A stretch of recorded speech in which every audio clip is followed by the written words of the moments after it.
చావు బ్రతుకుల మధ్య హాస్పిటల్స్లో ట్రీట్మెంట్ తీసుకోవడం అనేటువంటిది ఒక రకంగా దేశవ్యాప్తంగా ఒక పెద్ద చర్చనీయాంశంగా, ముఖ్యంగా ఈ ప్రాంతంలో ఉన్నటువంటి ప్రజలందరూ కూడా కలచవేసేటువంటి ఘటనగా అందరూ కూడా చూశారు. నిన్న సాయంత్రం ఇన్సిడెంట్ జరిగిన తర్వాత అందరం కూడా ఆ సంఘటన ప్రాంతంలో కుటుంబ సభ్యుల్ని కానీ వారితో కూడా మాట్లాడడం, వాళ్ళని ఓదార్చేటువంటి ప్రయత్నం చేయడం కూడా అందరం కూడా చేశాం. సహజంగా ఇటువంటి ఇన్సిడెంట్స్ జరిగినప్పుడు ఆ కుటుంబ సభ్యుల్ని ఓదార్చేటువంటి అవకాశం మన ఎవరికి ఉండదు. మరి అందులోని చాలా హృదయ విదారకమైనటువంటి పరిస్థితుల్లో బాడీస్ అన్నీ కూడా ఉన్నాయి. కనీసం గుర్తుపట్టలేనటువంటి పరిస్థితుల్లో ఏ కుటుంబ సభ్యుడు ఏ బాడీ దగ్గర పడి రోధిస్తూ ఉన్నాడో కూడా తెలియనటువంటి పరిస్థితుల్ని నిన్న అక్కడ అందరం కూడా చూసాం. నిన్న సాయంత్రం కేంద్ర మంత్రులు, రాష్ట్ర మంత్రులు కొంతమంది అందరూ కూడా వచ్చారు. అక్కడ ఉన్నటువంటి యూనియన్ నాయకులు కానీ, వివిధ రాజకీయ పార్టీలకు సంబంధించినటువంటి నాయకులు కానీ అందరూ కూడా డిమాండ్ చేశారు. చనిపోయినటువంటి వారి కుటుంబాలకి 1 కోటి రూపాయలు చొప్పున ప్రభుత్వం నుంచి సాయం చేయాలని, అలాగే వారి కుటుంబ సభ్యులకి ఉద్యోగం ఇవ్వాలన్నటువంటి డిమాండ్ని, అలాగే క్షతగాత్రులకి ఒక 50 లక్షల రూపాయలు ఇవ్వాలన్నటువంటిది అందరూ కూడా డిమాండ్ చేశారు. సరే, రాత్రి వరకు దాని మీద చర్చ జరిగింది. కేంద్ర మంత్రి గారు వచ్చి 25 లక్షలు ఎక్స్గ్రేషియా ప్రకటించారు.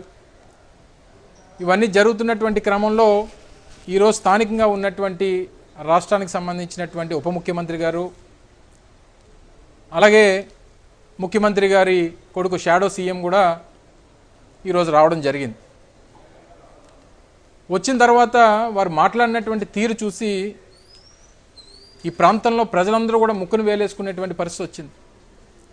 వాళ్ళు వీరు దేనికి వచ్చారు, వీరు వచ్చినటువంటి దానికి కారణం ఏంటి, కేవలం రాజకీయాలు చేయడానికి వచ్చారా, రాజకీయాలు మాట్లాడడానికి వచ్చారా, లేదా కుటుంబాలకి ధైర్యం చెప్పి వారికి ఏదో ప్రభుత్వం తోడుగా ఉంటుందనేటువంటి భరోసా ఇవ్వడానికి వచ్చారా అనేటువంటిది అర్థం కాలేదు ఎవరికి కూడా. ఉదయం నుంచి జరిగినటువంటి సిరీస్ ఆఫ్ ఇన్సిడెంట్స్ చూస్తే, ఉదయం షాడో సీఎం గారు, ముఖ్యమంత్రి గారు కొడుకు వచ్చి కేజీహెచ్ దగ్గర అక్కడ వివిధ కార్మిక సంఘాలకు సంబంధించినటువంటి నాయకులు ఉంటే వారితో మాట్లాడినటువంటి తీరు చూసాం. ఏ రకంగా మాట్లాడాడో, ఎంత ఫ్రస్ట్రేషన్లో మాట్లాడేటటువంటిది కనబడతా ఉంది. ఎప్పుడు ఫ్రస్ట్రేషన్ అనేటువంటిది ఒక మనిషికి వస్తుంది? నీ చేతగానితనం బయటపడిన తర్వాత ఇటువంటివి అడ్డుకట్ట వెయ్యలేక చేసినటువంటి తప్పులు ప్రజలు ఎక్కడ ప్రశ్నిస్తారనేటువంటి భయం వచ్చినప్పుడు ఈ రకమైనటువంటి ఫ్రస్ట్రేషన్ వస్తుంది. ఆయన మాట్లాడినటువంటి తీరు కూడా ఒక నియంతలాగా మాట్లాడాడు. సహజంగా ఒక వ్యవస్థలో పనిచేసేటువంటి క్రమంలో, ఒక సంస్థలో పనిచేసేటువంటి క్రమంలో నీ సహచరులకు ఏదైనా అయితే నీకు సొంత కుటుంబ సభ్యులతోనే సమానం. నేను పనిచేసేటువంటి ఒక రాజకీయ పార్టీలో కానీ, మీరు పనిచేసేటువంటి ఒక మీడియా ఛానల్లో కానీ, లేదా ఒక ఇండస్ట్రీలో పనిచేసినప్పుడు మన సహచరులకు ఏదైనా జరిగితే మన కుటుంబ సభ్యులు జరిగినట్టే చూస్తాం. ఈ మనిషి ఏం మాట్లాడతాడు, మీ ఇంట్లో ఎవరన్నా పోయారా అంటే, నీ ఇంట్లో ఎవరన్నా పోతేనే వచ్చి నేను అడగాల? దానికి మా ఇంట్లో పోయినోడు ఎవడన్నా వచ్చి ఆ బాధలో వారు ఏం జరుగుతుందో తెలియనటువంటి పరిస్థితులు ఆ కుటుంబ సభ్యులు ఉంటే, ఆ కుటుంబ సభ్యుల తరపున కార్మిక సంఘాలు ప్రభుత్వాన్ని ప్రశ్నిస్తే నీ తాలూకా సమాధానం అంత యారగెంట్గా ఉంటే, కొంతమంది పెద్దలు చెప్తా ఉన్నారు, కుక్కను తీసుకొని వచ్చి కనకపు సింహాసనం మీద కూర్చోబెడితే ఈ రకంగానే వ్యవహరిస్తుంది అన్నటువంటి మాట. ఏ రకంగా అంటే అంత బరితెగించి ఓదార్చాల్సినటువంటి సమయంలో తిరిగి రెచ్చగొట్టేటువంటి మాటలు మాట్లాడినటువంటి సందర్భాలు చూసాం. కార్మిక సంఘాలని సీనియర్ మోస్ట్ నాయకులు, బహుశా వారు ఆ కార్మిక సంఘాల్లో పనిచేసేటువంటి సమయానికి బహుశా నువ్వు పుట్టుండవు కూడా. అంత senior most trade union leaders అక్కడ ఉంటే వారిని నీకు అధికారం ఉంది కాబట్టి నీకు చెల్లిపోతా ఉంది. అధికారం ఎప్పుడు శాశ్వతం కాదు. నువ్వు మాట్లాడినటువంటి మాట ఎప్పటికీ కూడా విశాఖ ఉక్కు చరిత్రలో అనేక ఇన్సిడెంట్స్ గతంలో జరిగి ఉండొచ్చు. కానీ ఇప్పుడు ప్రభుత్వం వ్యవహరించినటువంటి తీరు, ఈ ప్రభుత్వం తరపున వచ్చినటువంటి ఈ ప్రతినిధిగా వచ్చినటువంటి ఈ మనిషి తాలూకా వ్యవహారం తీవ్రంగా ఖండించాల్సినటువంటి అవసరం ఉండొచ్చు. మాకెవరికి ఉత్తరాంధ్ర ప్రాంతంలో మీలా డబ్బు ఉండకపోవచ్చు, నీలా అక్రమ సంపాదన ఉండకపోవచ్చు, కానీ ఇక్కడ ఉన్నటువంటి నాయకులకి, కార్మిక సంఘాల నేతలకి ఆత్మగౌరవం, ఆత్మాభిమానం అనేటువంటిది ఉంటుంది అనేటువంటి విషయాన్ని ఈ సందర్భంగా గుర్తు చేస్తూ ఉన్నాం. మీరు చేసినటువంటి తప్పిదాల వల్ల గడిచినటువంటి 24 మాసాలుగా ప్లాంట్ని నిర్వీర్యం చేసేటువంటి క్రమంలో జరిగినటువంటి ప్రమాదం ఇది ముమ్మాటికి ఈ కూటమి ప్రభుత్వం తాలూకా హత్యలుగానే భావించాలని చెప్పి ఈ సందర్భంగా తెలియజేస్తా ఉన్నాం. దానికి గల కారణాలు కూడా చెప్తాం. 2024లో వారు ప్రభుత్వంలోకి వచ్చిన తర్వాత ఎప్పటి నుంచో పనిచేస్తున్నటువంటి కాంట్రాక్ట్ వర్కర్స్ని, సీనియర్ మోస్ట్ ఉన్నటువంటి పర్మనెంట్ ఎంప్లాయీస్ని బలవంతం పెట్టి, ఎంప్లాయీస్ని అయితే బలవంతంగా వాలంటరీ రిటైర్మెంట్ చేయాలని చెప్పి మెగా విఆర్ఎస్ అని చెప్పి వాళ్ళ మీద ప్రెజర్ పెట్టి, వారి మీద పని ఒత్తిడి పెట్టి, అయితే మీరు ఈ పని చేయాలి లేకపోతే రిటైర్మెంట్ చేసుకొని వెళ్ళిపోండి అని చెప్పి వారి మీద ప్రెజర్ చేసేటువంటి కార్యక్రమం చేశారు.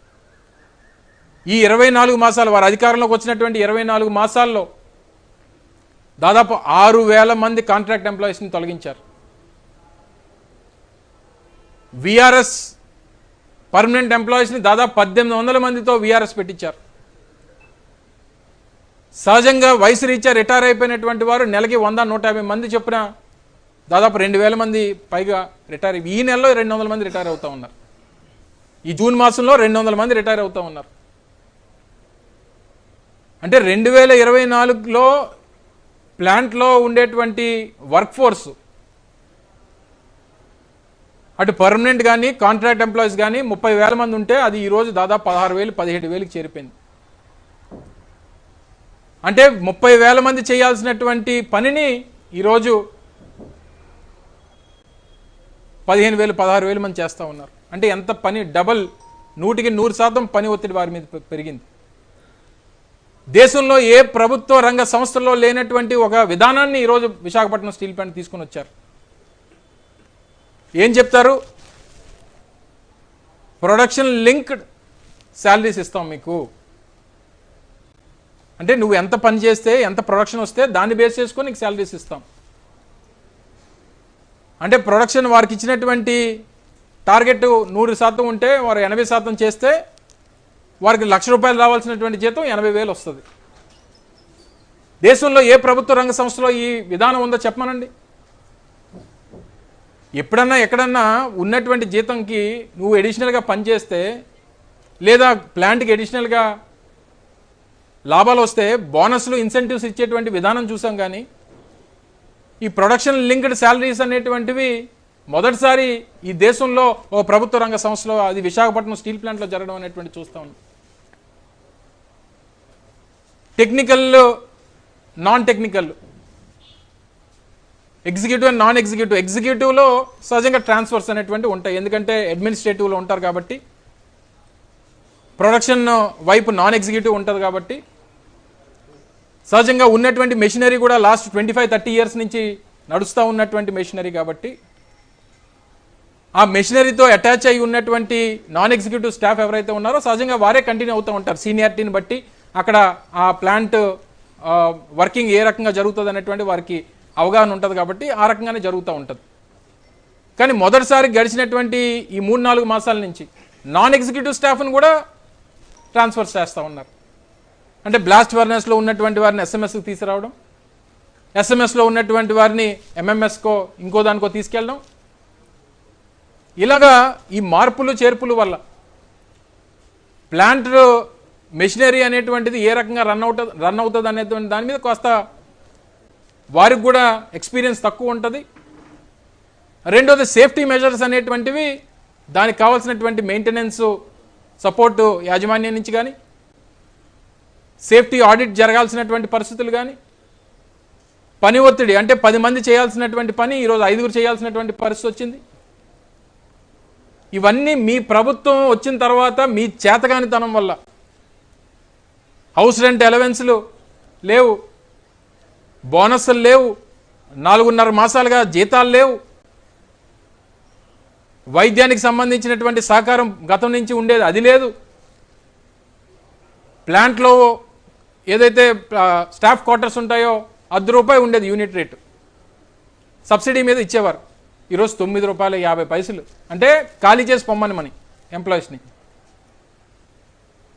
సరదాగా పిల్లల్ని తీసుకొని సంవత్సరానికి ఒకసారి ఎల్టీసీ ఉండేది, అది లేదు.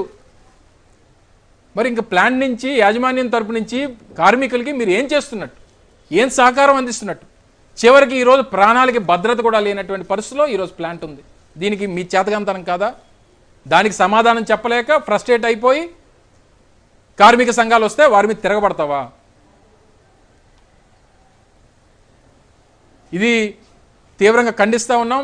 ఇది తప్పని చెప్పి ఈ కూడా తెలియజేస్తూ ఉన్నారు. ఇక ఉప ముఖ్యమంత్రి గారు వచ్చారు. వారు ఏం మాట్లాడతారో తెలియదు. వారికి అవగాహన ఉండి మాట్లాడతారో, అవగాహన లేక మాట్లాడతారో, లేకపోతే ఎవరో మాట్లాడమంది మాట్లాడతారో తెలియనటువంటి పరిస్థితుల్లో వారి మాటలు ఉన్నాయి. జగన్మోహన్ రెడ్డి ఇప్పుడు నిన్న జరిగినటువంటి ఇన్సిడెంట్కి గత ప్రభుత్వానికి ఏంటండి సంబంధం? వారు ఏం మాట్లాడుతున్నారు? ఎప్పుడన్నా మీరు ఈ 2 సంవత్సరాల్లో లేదా గతంలో కానీ మోడీ గారితో కేంద్ర ప్రభుత్వంతో మాట్లాడడం కానీ, ఎందుకంటే గతంలో కూడా మీరు బీజేపీతో ఉన్నారు, తెలుగుదేశం పార్టీతో కలవక ముందు నుంచి బీజేపీతో ఉన్నారు. ఎప్పుడన్నా భారతీయ జనతా పార్టీని, కేంద్రంలో ఉన్నటువంటి ప్రధానమంత్రి గారిని ఎప్పుడన్నా ప్లాంట్ ప్రైవేటైజ్ చేయొద్దు అన్నటువంటి మాట ఎప్పుడన్నా చెప్పారా మీరు? తిరిగి ప్లాంట్ కార్మికుల్ని నిందించడం, ఒకనొక సందర్భంలో దేశవ్యాప్తంగా తీసుకున్నటువంటి కొన్ని విధానాల్లో విశాఖపట్నం స్టీల్ ప్లాంట్ కూడా ప్రైవేటైజ్ చేస్తూ ఉన్నారు. మీరు ఒక్క విశాఖపట్నం స్టీల్ ప్లాంట్నే చూడకండి, దేశవ్యాప్తంగా విధానాలను చూడండి అన్నటువంటి మాట ఆయన ఒక సందర్భంలో చెప్పాడు. మీ అందరికీ గుర్తుండే ఉంటుంది. ఒకనొక సందర్భంలో ఏమన్నారు, కార్మికులందరూ వస్తే నేను పోరాటం చేస్తానని. వాళ్ళు వచ్చినా లేదు పోరాటం. చివరికి మళ్ళీ ఈరోజు ఇన్సిడెంట్ జరిగితే జగన్మోహన్ రెడ్డి గారి తాలూకా వైఫల్యంతో ఈ ఇన్సిడెంట్ జరిగింది. జగన్మోహన్ రెడ్డి గారు ప్రభుత్వంలో లేరండి, అధికారంలో ఉన్నది మీరు. ఇన్ఫ్యాక్ట్ 2021 జనవరి 27వ తారీఖున మొట్టమొదటిసారిగా దీని మీద ప్రకటన చేసినప్పుడు ఏదైతే విశాఖపట్నం స్టీల్ ప్లాంట్ని ప్రైవేట్ పరం చేయబోతా ఉన్నాం, దీపంలో దీని మీద నిర్ణయం తీసుకున్నామని చెప్పి కేంద్ర ప్రభుత్వం నుంచి ప్రకటన తీసుకున్న తర్వాత ఆ రోజు ముఖ్యమంత్రిగా ఉన్నటువంటి జగన్మోహన్ రెడ్డి గారు కేవలం 5-6 రోజుల వ్యవధిలోనే ప్రధానమంత్రి గారికి రాసినటువంటి లేఖ ఇది. విశాఖపట్నం స్టీల్ ప్లాంట్ని ప్రైవేట్ పరం చేయడానికి వీల్లేదు, ఇది ప్రభుత్వ రంగ సంస్థగానే కొనసాగాలి, దానికి అనేక రకాలైనటువంటి ఆప్షన్స్ ఉన్నాయి, వీటినన్నిటిని కూడా పరిశీలించండి, ఇది రాష్ట్ర ప్రజల తాలూకు ఆత్మగౌరవానికి సంబంధించినటువంటి ఇష్యూ, ఉత్తరాంధ్ర ప్రజలకు సంబంధించింది, తెలుగు రాష్ట్రాలకు సంబంధించింది, 33 మంది ప్రాణాలు బలిగొని సాధించుకున్నటువంటి విశాఖపట్నం స్టీల్ ప్లాంట్, ఇది సెంటిమెంట్తో కూడినటువంటి అంశం అని చెప్పి లేఖ రాసినటువంటి సందర్భాలు చూపించమనండి. ఒక లేఖ వారు రాసినటువంటి లేఖను చూపించమనండి. 2021-27 జనవరి వారు నిర్ణయం తీసుకుంటే ఫిబ్రవరి 6వ తారీఖున రాసినటువంటి లేఖ ఇది. ఇదొకటే కాదు, అనేక మార్లు తర్వాత కూడా 2-3 సందర్భాల్లో రాశారు. 2022లో నవంబర్ 12వ తారీఖు విశాఖపట్నంలో నరేంద్ర మోడీ గారి సభ కొన్ని ప్రారంభోత్సవాల కోసం విశాఖపట్నం వస్తే అదే వేదిక మీద నుంచి ముఖ్యమంత్రిగా జగన్మోహన్ రెడ్డి గారు ఎట్టి పరిస్థితుల్లో విశాఖపట్నం స్టీల్ ప్లాంట్ ప్రైవేట్ పరం కావడానికి వీల్లేదు, చెయ్యొద్దు అని చెప్పి మోడీ గారు వేదిక మీద ఉంటుండగానే లక్షలాది మంది ప్రజల ముందు మాట్లాడినటువంటి విషయాలు మర్చిపోతే ఎలా?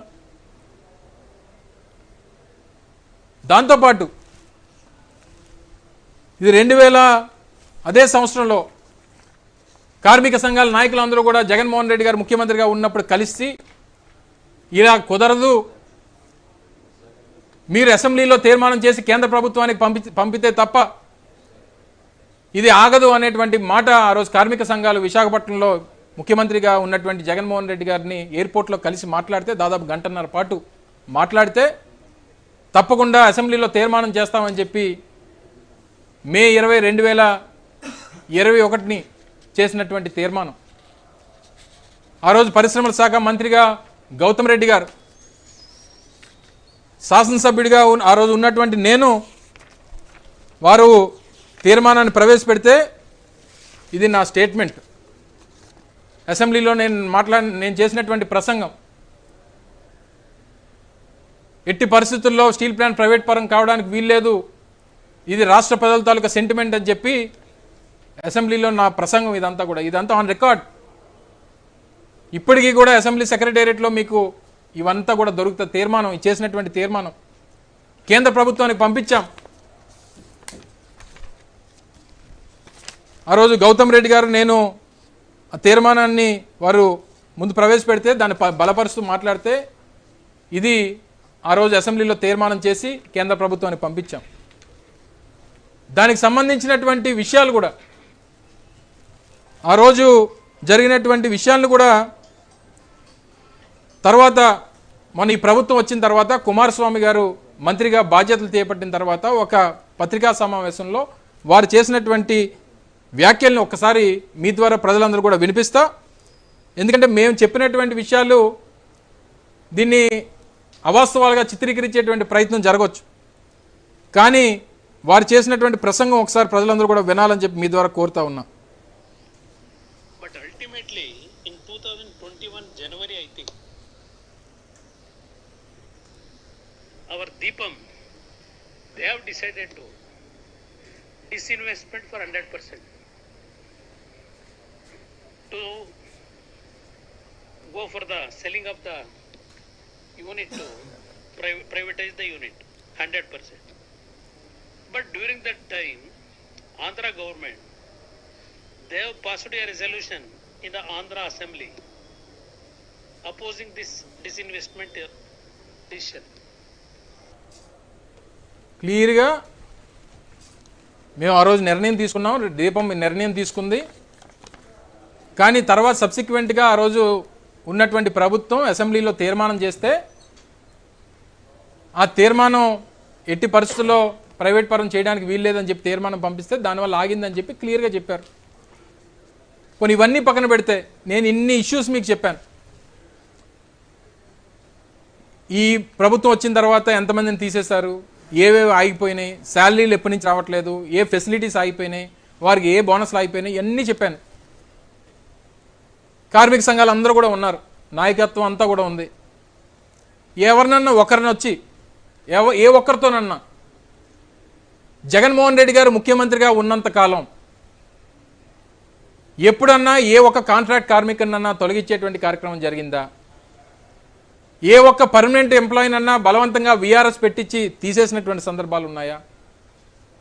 ఎప్పుడన్నా ఒక నెల జీతం ఆగినటువంటి సందర్భాలు ఉన్నాయా? హౌస్ రెంట్ అలవెన్స్లు తీసేసినటువంటి పరిస్థితులు ఏ రోజన్నా ఉన్నాయా? బోనస్లు ఆగిపోయినటువంటి సందర్భాలు ఉన్నాయా? మెడికల్ ఫెసిలిటీస్ ఆగిపోయినటువంటి సందర్భం ఉందా? ఏదన్నా జగన్మోహన్ రెడ్డి గారి రాయంలో ఇవన్నీ కూడా జరిగినాయి అనేటువంటి మాట ఎప్పుడన్నా జరిగిందో ఒక్కసారి ఏ ఒక్క కార్మిక సంఘానన్నా చెప్పమనండి. ఆ రోజు ప్రభుత్వంగా YSR Congress party plant private పరం కాకుండా అడ్డుకుంది కాబట్టే ఈరోజు ప్లాంట్ ప్రైవేట్ పరం కాకుండా ఇప్పటికన్నా ఆగింది. ఆయన వచ్చి జగన్మోహన్ రెడ్డి గారి వల్ల ఏం జగన్మోహన్ రెడ్డి గారు మీరు దేనికి వచ్చారు? రాజకీయం చేయడానికి వచ్చారా, లేదా కుటుంబాలని పరామర్శించడానికి వచ్చారా, వారికి ధైర్యం చెప్పడానికి వచ్చారా, లేదా ఇక్కడికి కూడా వచ్చి రాజకీయాలు మాట్లాడడానికి వచ్చారా? ఆయన అక్కడ కూడా స్టీల్ ప్లాంట్లో కూడా ప్రసంగం, ఆయన పత్రికా సమావేశం అంతా కూడా వైఎస్ఆర్ కాంగ్రెస్ పార్టీ జగన్మోహన్ రెడ్డి గారి మీదే. ఆయన టీం 11 అంటున్నాడు. వాళ్ళు నువ్వు ఎలాగ అధికారంలోకి వచ్చావనేది రాష్ట్ర ప్రజలకి దేశ ప్రజలందరికీ తెలుసు. నువ్వు పెద్ద ఈవీఎం బ్యాచ్ అని, మీ నాన్న ఈవీఎం సీఎం అని, దీని మీద ఉన్నటువంటి అనుమానాలు ప్రజలందరికీ ఉన్నాయి. మేము టీం 11 అయితే నువ్వు టీం ఈవీఎం. నువ్వు అసలు నీకు జనసేన, భారతీయ జనతా పార్టీ మీరు పొత్తు, మీకు ప్రత్యక్షంగా వీరితో, పరోక్షంగా ఎలక్షన్ కమిషన్తో మీ పొత్తు. అందుకనే మీకు ఇన్ని సీట్లు వచ్చినాయి. లేకపోతే నువ్వు గెలవడం ఏంటి? ఇంత దౌర్భాగ్యంగా మాట్లాడుతూ ఎంత మదమెక్కి మాట్లాడుతూ ఉన్నారంటే, మళ్ళీ నేను ఇందాక మాట్లాడుతూ ఆయన అంటారు 8 మందే కదా, తక్కువ మందే కదా అనేటువంటిది చులకనగా మాట్లాడుతున్నాడు. అంటే నీకు ఇది ఒక పెద్ద ఇన్సిడెంట్గా కనిపించాలంటే ఎంతమంది చచ్చిపోవాలి? నువ్వు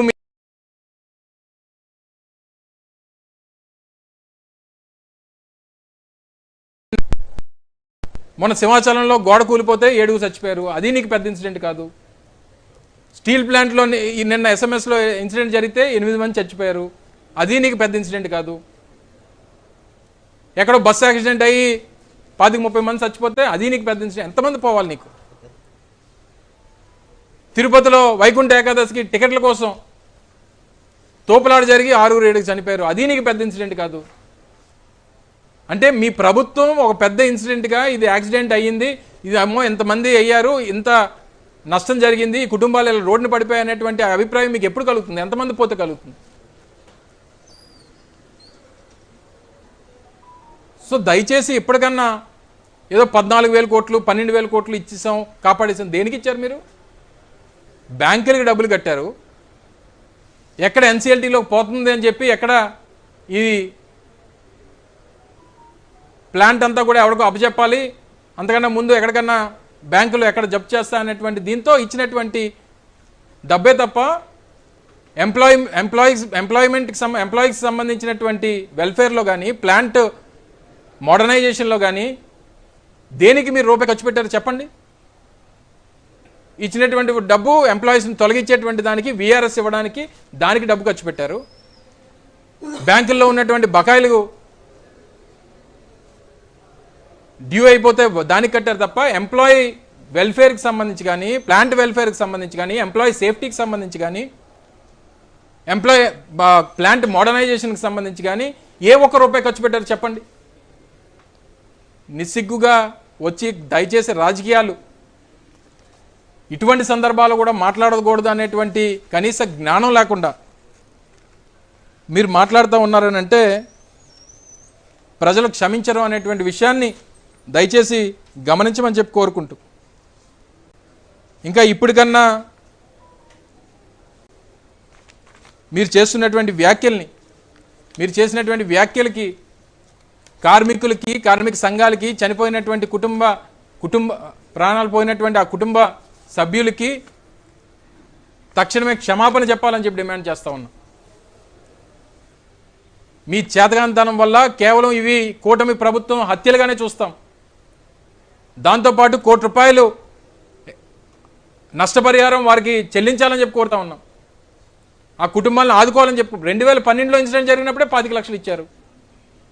మా ప్రభుత్వంలో ఎల్జీ పాలిమర్స్లో ఇన్సిడెంట్ జరిగితే ₹1 ఇచ్చాం. తర్వాత ఫార్మా కంపెనీల్లో కొన్ని ఇన్సిడెంట్ జరిగినప్పుడు డబ్బులు ఇచ్చారు.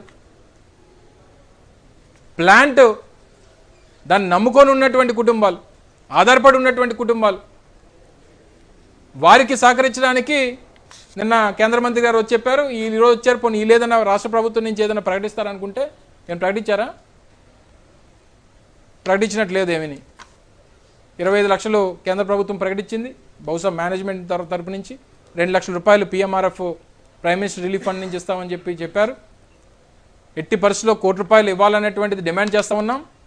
రేపు క్షతగాత్రులను కూడా పరామర్శించేటువంటి దానికి కూడా రేపు జగన్మోహన్ రెడ్డి గారు, మా పార్టీ అధ్యక్షులు, రేపు విశాఖపట్నం ఇచ్చేస్తూ ఉన్నారు. నేరుగా ఎయిర్పోర్ట్ నుంచి 7 Hills హాస్పిటల్కి, తర్వాత కిమ్స్ హాస్పిటల్కి కూడా వెళ్ళి వారందరూ కూడా పరామర్శించి వారి కుటుంబ సభ్యులు ధైర్యం చెప్పేటువంటి కార్యక్రమం కూడా రేపు చేయబోతా ఉన్నాం. ఒక పర్పస్ఫుల్ గా కుటుంబాన్ని ఓదార్చడానికి వచ్చాను, ఎందుకు డబ్బులు తీసుకొస్తున్నారు మధ్యలో అంటూ కూడా అంటే రాజకీయం చేస్తుంది వైసీపీ అనేది. అసలు వైసీపీ ఎక్కడుందండి? అసలు ఈరోజు జరిగినటువంటి అక్కడ ఇన్సిడెంట్లో మార్నింగ్ వైసీపీ నాయకులు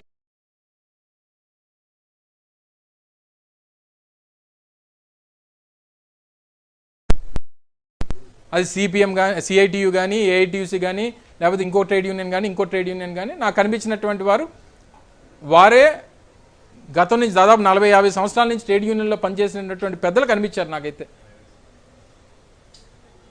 సో వాళ్ళ మీద తిరగబడి ఏంటి నీ ఫ్రస్ట్రేషన్ దేనికని అడుగుతున్నా.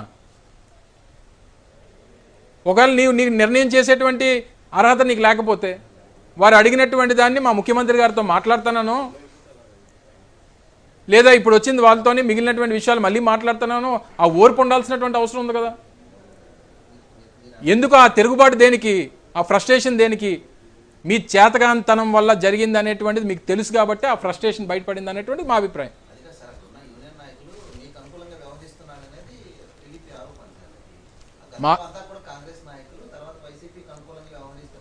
ఎవరున్నారు కాంగ్రెస్ నాయకులు? ఒకటి మీరు గ్రహించాల్సింది కార్మిక సంఘాల మీద ఏ ఒక్కరోజు మేము కేసులు పెట్టలా, ఏ ఒక్కరోజు పోరాటానికి అడ్డు చెప్పలా. ఇన్ఫ్యాక్ట్ పోరాటంలో కలిసి వెళ్ళాం.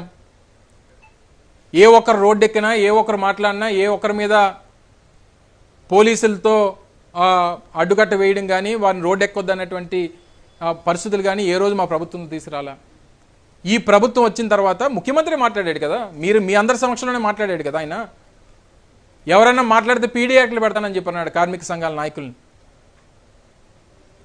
ఏ ఒక్క రోజన్నా ఒక ముఖ్యమంత్రి స్థాయిలో ఒక సెంటిమెంట్ ఉన్నటువంటి ఇంత పెద్ద యూనిట్, రాష్ట్రంలోనే అతిపెద్ద పరిశ్రమ, అనేక దశాబ్దాలుగా కార్మిక సంఘాల నాయకులు వివిధ పోరాటాల్లో పాల్పంచుకొని వారు పోరాటాలు చేస్తాం, మేము కాపాడుకునేటువంటి ప్రయత్నం చేస్తామని అంటే, మొన్నటి వరకు మా ప్రభుత్వం ఉన్నంతకాలం టెంట్ ఉంది కదా అక్కడ. వాళ్ళ తాలూకా నిరసనల్ని, వారి తాలూకా డిమాండ్స్ని ఎప్పటికప్పుడు చెప్పుకునేవారు కదా. ఈరోజు టోటల్గా అందరినీ ఎత్తిపెట్టేసి కార్మిక సంఘాల నాయకులు మాట్లాడితే నోటీసులు, లేదా వాళ్ళకి పనిష్మెంట్లు, పోలీస్ కేసులు, ఇవన్నీ చేసినప్పుడు ఆబ్వియస్గా ఈ ప్రభుత్వం తాలూకా నియంత్రిత ధోరణి, ఈ రెడ్ బుక్ రాజ్యాంగాన్ని ఎదిరించేటువంటి పరిస్థితి తప్పకుండా వస్తుంది. అందులోంచి వచ్చినటువంటి కోపంతోనో బాధతోనో ఈరోజు మాట్లాడి ఉండొచ్చు. దాన్ని తీసుకొని వచ్చి దీనికి వెనకాల వైఎస్ఆర్ కాంగ్రెస్ పార్టీ, ఏం జరిగినా వెనకాల వైఎస్ఆర్ SMS ప్లాంట్లో ఇన్సిడెంట్ జరిగినా అది కూడా వైఎస్ఆర్ కాంగ్రెస్ పార్టీనా? మీ చేతకంతనం వల్ల జరిగినటువంటి ఇన్సిడెంట్స్ ఎప్పుడు ఏ రోజు మంచి చేసేటువంటి పరిస్థితి ఉండదు మీకు. అది ఏదైనా చెడు జరిగితే అది వైఎస్ఆర్ కాంగ్రెస్ పార్టీ అనేటువంటి ఆ రకమైనటువంటి మోడస్ ఆపరెండి గడిచినటువంటి 24 మాసాలుగా నడుపుతూ ఉన్నారు. సార్, ఇప్పుడు కార్మికుల పక్షాన మాట్లాడుతున్న కార్మిక సంఘాల నేతలు వైఎస్ఆర్సీపీ అని అమరావతిలో రైతులు కలిస్తే రెడ్డి సామాజిక వర్గం కులవడాన్ని ఏ విధంగా చూస్తారు? వీళ్ళకి ఒక నెరేటివ్ అనేటువంటిది వాళ్ళ రాజకీయ పార్టీలో ఏ రోజుకి ఆ రోజు నడుస్తూ ఉంటుంది. వారికి ప్రభుత్వం మీద ఎప్పుడైతే ప్రతి విషయంలో ఎప్పటికప్పుడు వ్యతిరేకత వస్తున్నప్పుడు ఏదో ఒక రకమైనటువంటి కారణాలు తీసుకొని వ్యక్తిగతంగానో, లేకపోతే వర్గపరంగానో, లేకపోతే మరో రకంగానో ఈ రకమైనటువంటి నెరేటివ్ బిల్డ్ చేసేటువంటి ఒక విధానం తెలుగుదేశం పార్టీకి ఈ రోజు నుంచి కాదు, చంద్రబాబు నాయుడు గారు తెలుగుదేశం పార్టీని చేజెక్కించుకునే దగ్గర నుంచి గడిచినటువంటి 30 సంవత్సరాలుగా నడుస్తూ ఉంది. సో ఇది కొత్తగా ఆయన అన్నంత మాత్రాన ఏది ఆయన చెప్పినటువంటి అబద్ధాలు నిజం అయిపోవు. డెఫినెట్గా మాకు ప్రజల తాలూకు సహకారం, మా తాలూకా విధానాలు ప్రజలకు తెలుసు. తప్పకుండా ప్రజల్లోకి వెళ్తాం. మీరు చేసినటువంటి తప్పిదాలన్నింటినీ కూడా వెలుగెత్తి చూపిస్తామనేటువంటి విషయాన్ని మరొకసారి ఈ సందర్భంగా తెలియజేస్తా ఉన్నాం. Thank you.